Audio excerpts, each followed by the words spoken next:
you can not only manage the CBT format, but actually use it to your advantage to achieve a fantastic score. We're going to break down everything you need to know, from the basic format to expert-level tips that can push your score into the Band 8+ range. So grab a notepad and let's get started on your journey to acing the IELTS reading CBT. First, let's quickly cover the basics so we're all on the same page. The IELTS reading computer-based test consists of 3 reading passages, which get progressively more difficult. You will have a total of 40 questions to answer based on these passages, and you are given exactly 60 minutes to complete the entire section. A crucial point to remember, and this is a major difference from the paper-based test, is that there is no extra transfer time. You must type or select your answers directly on the screen as you go. This means your time management needs to be spot on from the very beginning. It's a single continuous 60-minute block where you read, analyze, and answer all in one go. To help you get the best possible practice, I've got something special for you. Practice is absolutely key, and using real, authentic materials makes all the difference. That's why I've created a dedicated Telegram group where I regularly share past exam reading passages completely free of charge. This is an invaluable resource that will allow you to familiarize yourself with the types of texts and questions you'll face on test day. The link to join is in the description below. Make sure you join us there to get access to these materials and become part of our supportive learning community. Now let's get into our first chapter. So, let's start by getting really comfortable with the structure of the CBT reading test. As I mentioned, you have 1 hour or 60 minutes to work through 3 separate reading passages and answer 40 questions. These passages are taken from authentic sources like books, journals, magazines, and newspapers. They are designed for a non-specialist audience but cover academic topics, so you can expect a certain level of complexity in the language and subject matter. The key is to understand that everything you need to answer the questions is right there in the text in front of you.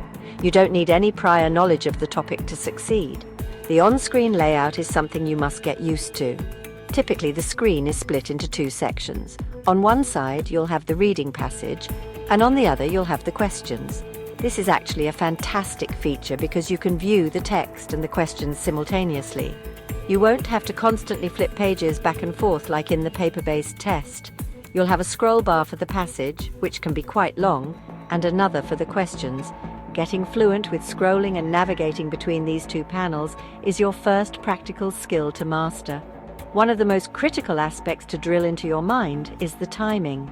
With no extra time at the end to transfer your answers, every second of that 60-minute block counts. When you select an answer for a multiple-choice question, or type a word into a gap fill, that is your final answer unless you choose to go back and change it.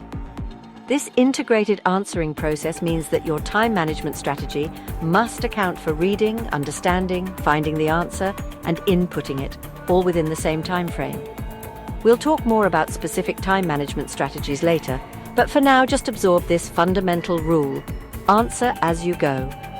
The question types are varied, just like in the paper-based test. You'll encounter everything from multiple choice and matching headings to true, false, not given, and summary completion. The way you answer them is what's different. For multiple choice, you'll click on a radio button. For gap fills, you'll type directly into a box. For matching tasks, you might have to drag and drop your answers. It's essential to practice these digital mechanics so that you don't waste precious time figuring out how to submit your answer. The official IELTS practice tests are perfect for getting a feel for these interactive elements. Finally, let's talk about the passages themselves. The first passage is generally the most straightforward, with the second being more challenging, and the third being the most difficult. This progressive difficulty is designed to test your skills under increasing pressure. However, this doesn't mean you should allocate your time unevenly.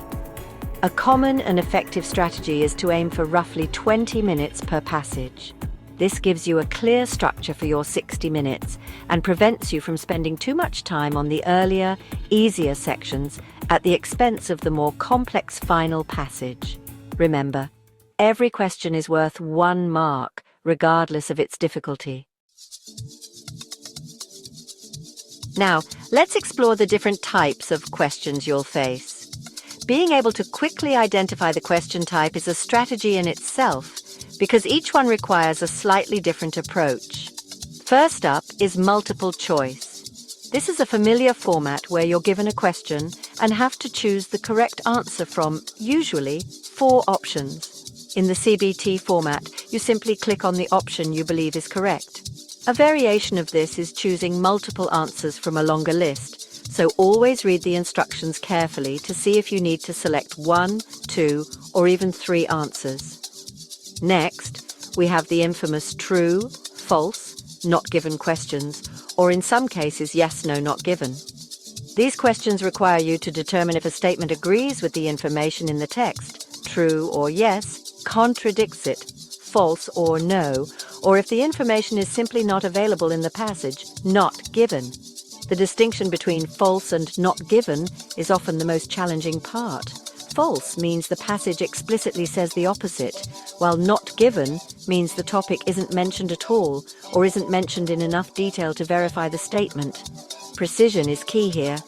Another very common question type is matching. This can come in several forms. You might have to match headings to paragraphs, where you choose the most suitable summary heading for each paragraph from a list of options. Or you might need to match information, such as finding which paragraph contains a specific piece of data, a name, or a theory. There's also matching sentence endings, where you're given the first half of a sentence and have to find the correct ending from a list of possibilities. In the CBT version, this is often a drag and drop exercise, which can be quite intuitive once you get used to it. Summary, note, table, or flowchart. Completion questions are also frequent. For these, you'll be presented with a summary of part of the text, or a flowchart, and so on, with several gaps in it. Your job is to fill those gaps using words taken directly from the passage. The instructions here are vital. They will specify a word limit, for example, no more than 2 words and/or a number. Questions are also frequent. For these, you'll be presented with a summary of part of the text, or a flowchart, and so on, with several gaps in it. Your job is to fill those gaps using words taken directly from the passage. The instructions here are vital. They will specify a word limit, for example, no more than 2 words and/or a number. If you write 3 words, your answer will be marked wrong, even if the information is correct. The answers in these tasks usually appear in the same order in the passage as they do in the summary, which is a helpful clue. Finally, we have sentence completion and short answer questions. These are quite similar to summary completion. In sentence completion, you need to complete a sentence with a few words from the text. For short answer questions, you need to answer a direct question again, using a specific number of words from the passage. For both, you need to scan the text for keywords from the question to locate the relevant section, and then carefully extract the precise words needed to answer correctly, always respecting the word limit given in the instructions. Mastering these question types is all about practice and understanding the specific skill each one is testing. Time management is arguably the most critical skill for the IELTS reading test, especially in the CBT format, where there's no safety net of a separate transfer time. The golden rule, as we've touched on, is to allocate your 60 minutes wisely across the 3 passages. The most recommended approach is to spend about 20 minutes on each passage and its set of questions. This simple division helps you stay on track and ensures you don't get bogged down in one section, leaving yourself with too little time for the final, often most challenging passage. Use the on-screen timer as your guide. Within each 20-minute block, you need a mini strategy. Don't just dive in and start reading the entire passage from beginning to end. A much more efficient method is to spend the first 2 to 3 minutes skimming the passage to get a general understanding of its topic, layout, and main arguments. Look at the title, subheadings, and the first sentence of each paragraph. After this initial skim, go directly to the questions. Reading the questions first tells you what specific information you need to look for, turning your detailed reading into a more focused and purposeful activity. This saves an incredible amount of time. One of the biggest time wasters is getting stuck on a single difficult question. It's human nature to want to solve a puzzle, But in the IELTS test, it's a trap. Every question is worth only 1 point.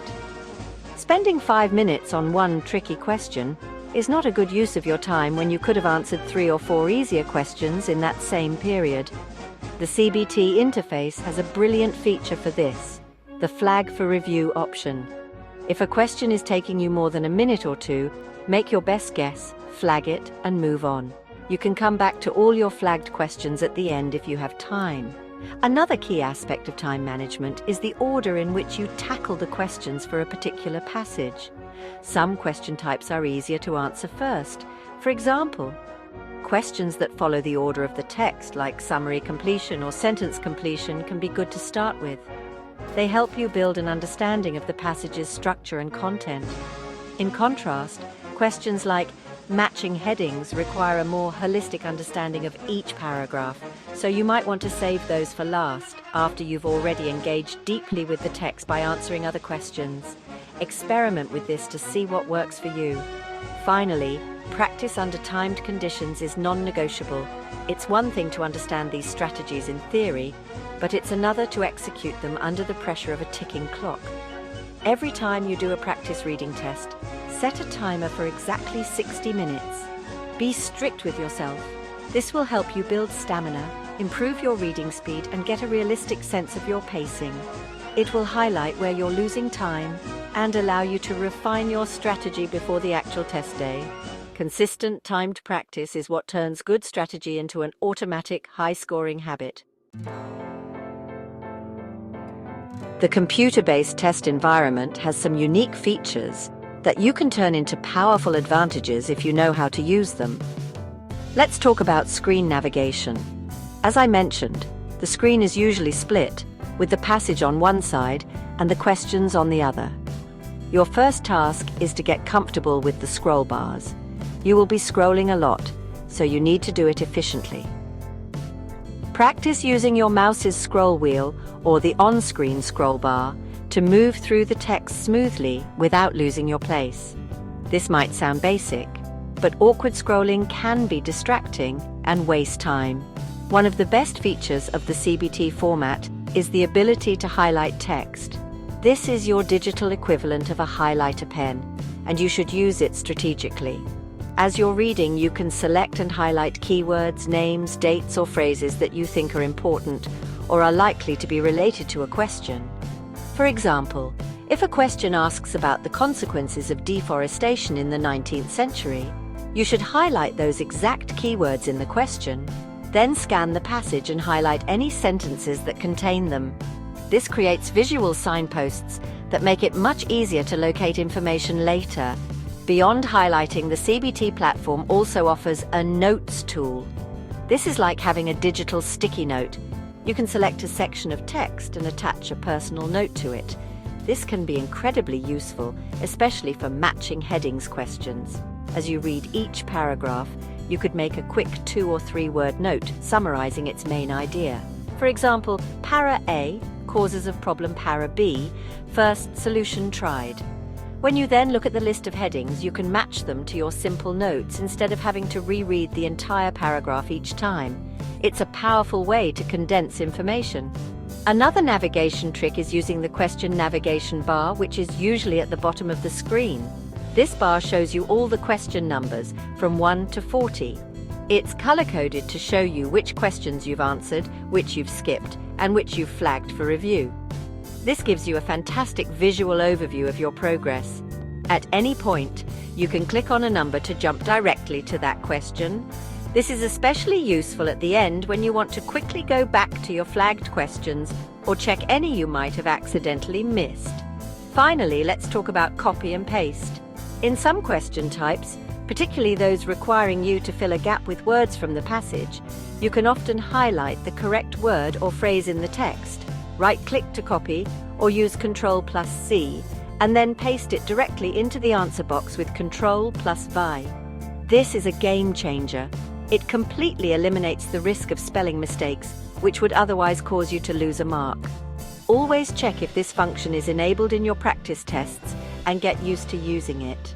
It's faster, more accurate, and reduces mental load, allowing you to focus on finding the next answer. Two of the most fundamental reading skills for the IELTS test are skimming and scanning. They are not the same as reading for detail, and understanding the difference is crucial for your time management. Skimming is a form of speed reading where you move your eyes quickly over the text to get a general overview or the main idea. You're not trying to understand every word. The goal of skimming is to understand the overall topic, the structure of the text, and the general argument the author is making.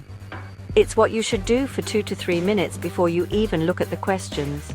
When you skim, you should focus on key parts of the text. Read the title and any subheadings as they provide a clear map of the content. Then, read the first sentence of each paragraph, often called the topic sentence, as it usually introduces the main idea of that paragraph.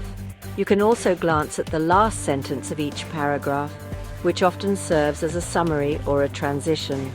Let your eyes drift over the rest of the paragraph looking for any keywords that stand out, like names, dates, or italicized words.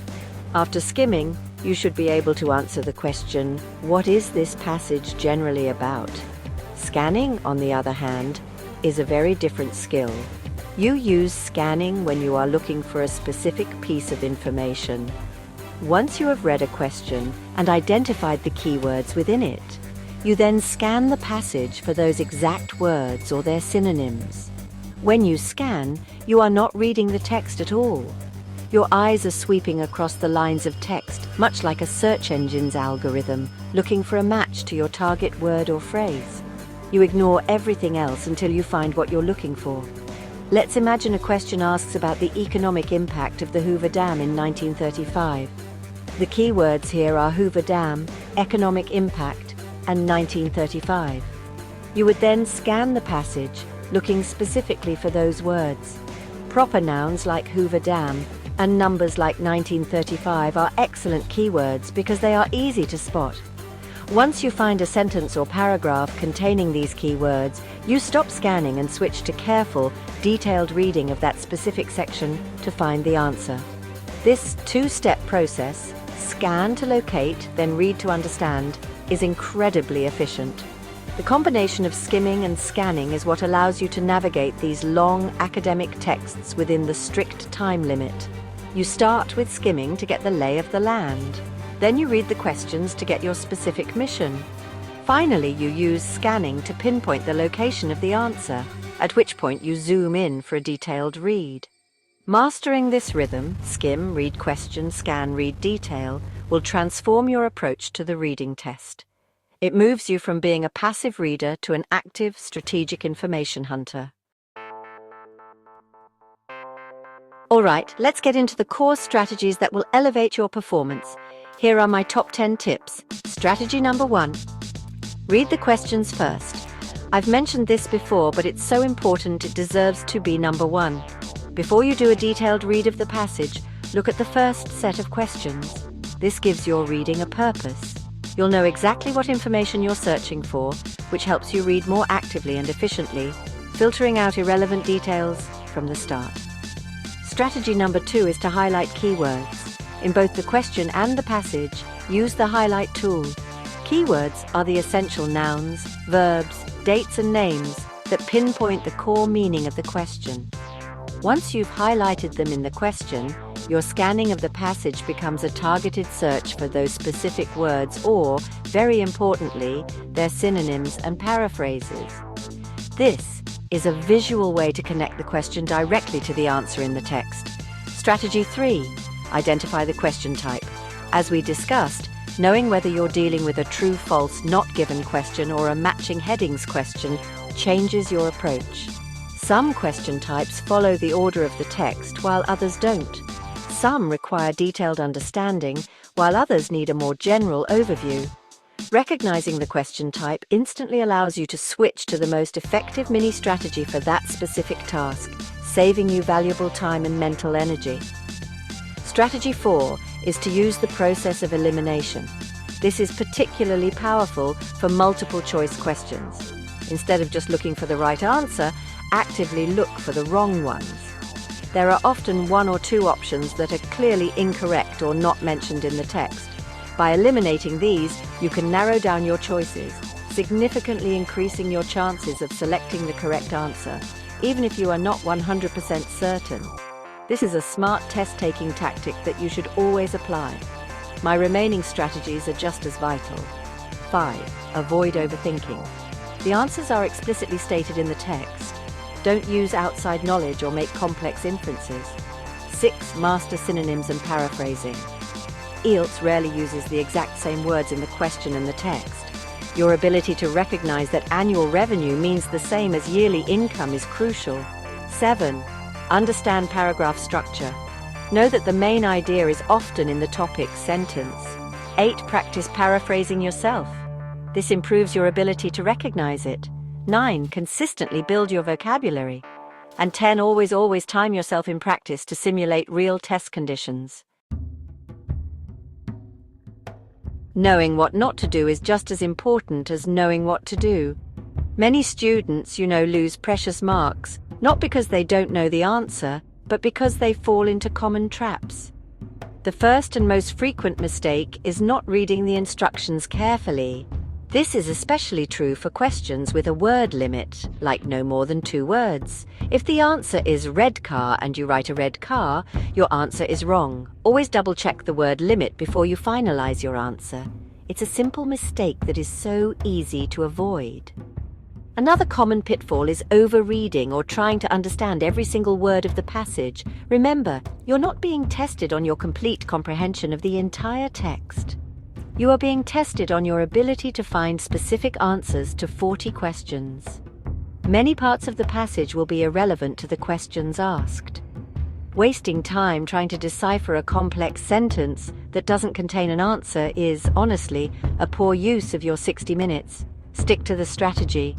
Use the questions to guide your reading and focus only on the relevant sections. A mistake that often stems from a lack of confidence is changing answers unnecessarily. You might have found the correct answer, but then you start to doubt yourself. You reread the section, overthink it, and change your correct answer to an incorrect one. Trust your initial judgment, especially if you followed a clear strategy to find the answer. Only change an answer if you find clear and undeniable evidence in the text that your first choice was wrong. Don't let self-doubt sabotage your score. Ignoring the difference between false and not given is another major source of lost marks. This is a conceptual challenge for many students. To reiterate, false means the passage states the opposite. For example, if the passage says the car was blue and the question says the car was red, the answer is false. Not given means the information is not there. If the question says the car was red and the passage only mentions a car without specifying its color, the answer is not given. You must find direct contradiction for false. If you can't, it's likely not given. Finally, a very practical mistake is poor spelling and grammar in your typed answers. In gap fill and short answer questions, spelling counts. A simple typo will render a correct answer incorrect. This is where the copy-paste function I mentioned earlier can be a lifesaver. If you are typing manually, be sure to type carefully. If you have a few moments at the end of the test, it's worth quickly reviewing your typed answers for any spelling errors. Don't let a silly mistake, like a typo, cost you a point you've worked hard to find. Many of you might be wondering whether to choose the computer-based or paper-based test. So let's break down the key differences in the reading section, just to help you make an informed choice. The most obvious difference is the medium itself. Reading on a screen versus reading on paper. For some people, reading long passages on a screen can cause eye strain. If you're not used to it, it's really important to practice with on-screen texts to build your comfort and stamina. The CBT test centers do use high-quality monitors, but honestly, it's still a different experience from paper. The layout is another significant difference. On paper, you have a question booklet and a separate answer sheet. You're constantly flipping pages back and forth between the text and the questions, and you have to manage 3 separate items. In the CBT, as we've seen, the passage and questions are side by side on one screen. Many students find this split-screen view much more convenient and efficient, as it reduces the physical effort of locating information and allows for a more direct comparison between the text and the question. The method of answering questions is fundamentally different and has huge implications. On paper, you write your answers in the question booklet, and then, crucially, you get 10 extra minutes at the end of the test to transfer all 40 answers to your official answer sheet. In the CBT, there is no transfer time. You type or click your answers directly as you go. This makes the CBT feel more intense, as the clock is always ticking down with no break. However, it also means you don't have the stress of a frantic last-minute transfer where you could make a mistake or run out of time. The digital tools available in the CBT are a major advantage that the paper test lacks. The highlight and note-taking functions are incredibly powerful strategic tools. You can mark up the text digitally, make summary notes, and keep track of your thoughts in a way that's much cleaner and more organized than scribbling on a paper booklet. Furthermore, the copy-paste function for certain question types can drastically improve your accuracy by eliminating spelling errors. These tools, if used well, can really give you a real edge over the paper format. Finally, consider your personal skills and preferences. Are you a fast and accurate typist? If so, the CBT will likely be faster for you, especially in the writing test, and this comfort can carry over. Do you prefer the tactile feeling of paper and a pen? Or maybe you find it easier to focus when you're not looking at a screen? There's no single better option. It's about which format allows you to perform at your best. The content of the test is the same, so choose the delivery method that feels most comfortable and efficient for you. Effective practice is more than just doing lots of tests. It's about how you practice and what you do with the results. The number one resource for your practice should be official IELTS CBT mock tests. These are designed by the test makers themselves, so they accurately replicate the test interface, the question types, the timing, and the difficulty level. Using these official materials ensures that you are getting used to the exact environment you'll face on test day. You can find these on the official IELTS and British Council websites. When you do a practice test, you must simulate the real test conditions as closely as possible. This means finding a quiet place where you won't be interrupted. Set a timer for exactly 60 minutes and do not pause it for any reason. Don't allow yourself any extra time. The goal is to train your brain and body to perform under pressure. Resisting the temptation to look up a word or take a quick break is part of the mental discipline you need to build. Treat every practice test like it's the real thing. The most important part of practice happens after the timer goes off. Reviewing your mistakes. Simply getting a score is not enough. You must analyze every single question you got wrong. Why did you get it wrong? Did you misunderstand the question? Did you fail to locate the right part of the text? Did you misunderstand the vocabulary? Or was it a not given trap? Keep an error log or a notebook where you write down the question, your wrong answer, the right answer, and the reason for your mistake. This process of deep analysis is where true learning and improvement happen. Based on your error analysis, you can then focus your practice on your specific weaknesses. If you find you're consistently struggling with matching headings questions, then you should seek out practice materials specifically for that question type. If vocabulary is your issue, you need to start a vocabulary building routine. If you're running out of time, you need to work on your skimming, scanning, and time management strategies. This targeted approach is far more effective than just passively doing one full test after another. Finally, don't forget the physical skills involved in the CBT. As part of your practice, work on your typing speed and accuracy. There are loads of free online typing tutors you can use. The faster and more accurately you can type, the more time and mental energy you'll have for the more difficult task of understanding the text. Also, practice navigating the screen with the mouse, using the highlight and copy-paste functions until they feel completely natural. Making these physical actions second nature frees up your brain to focus entirely on the academic challenge. If you're aiming for the very top scores, like a band 8 or 9, you need to move beyond just understanding the basics and start thinking like an expert. The first tip is to cultivate a calm and focused mindset. High-stakes tests can create anxiety, which clouds your judgment. Practice mindfulness or breathing exercises to help you stay centered during the test. When you feel panic rising because a question seems too hard, take a deep breath, flag the question, and move on. Maintaining your composure is a skill, and it's one that top scorers have mastered. The absolute key to a Band 8+ score is mastering paraphrasing. At this level, the test will almost never use the same words in the question and the passage. You need to develop a highly sophisticated ability to recognize when two very different-looking sentences have the exact same meaning. This requires a rich vocabulary and a deep understanding of sentence structure. The best way to improve this is through extensive reading of academic-style texts and actively practicing paraphrasing sentences yourself. When you read an article, stop and think, how could I say this differently? Consistency in practice is another hallmark of top scorers.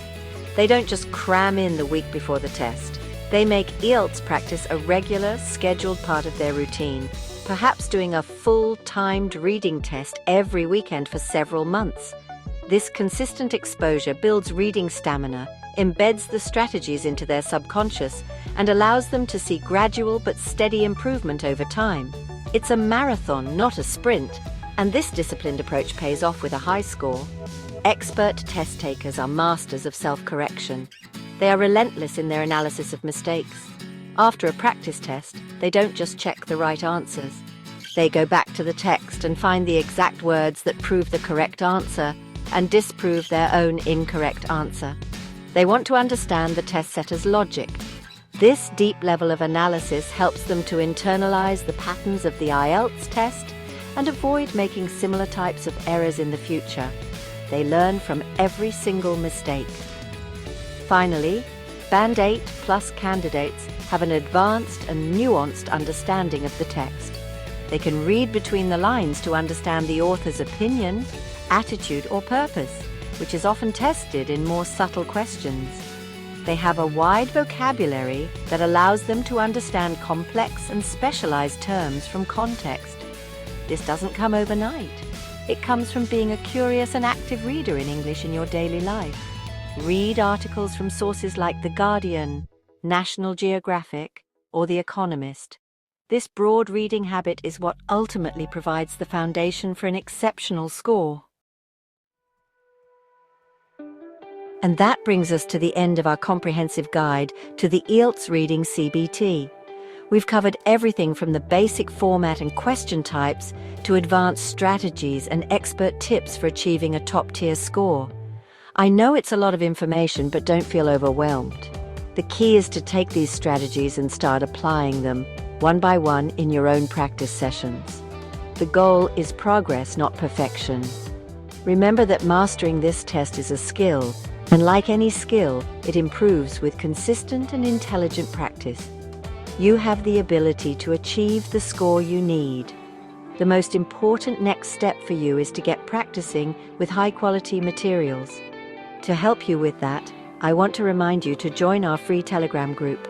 I regularly post past exam reading passages there, which are honestly the best possible resources for your preparation. Getting familiar with real test materials will build your confidence and give you a true sense of what to expect on your test day. The link is right there in the description box below, so make sure you click it and join our community of dedicated learners.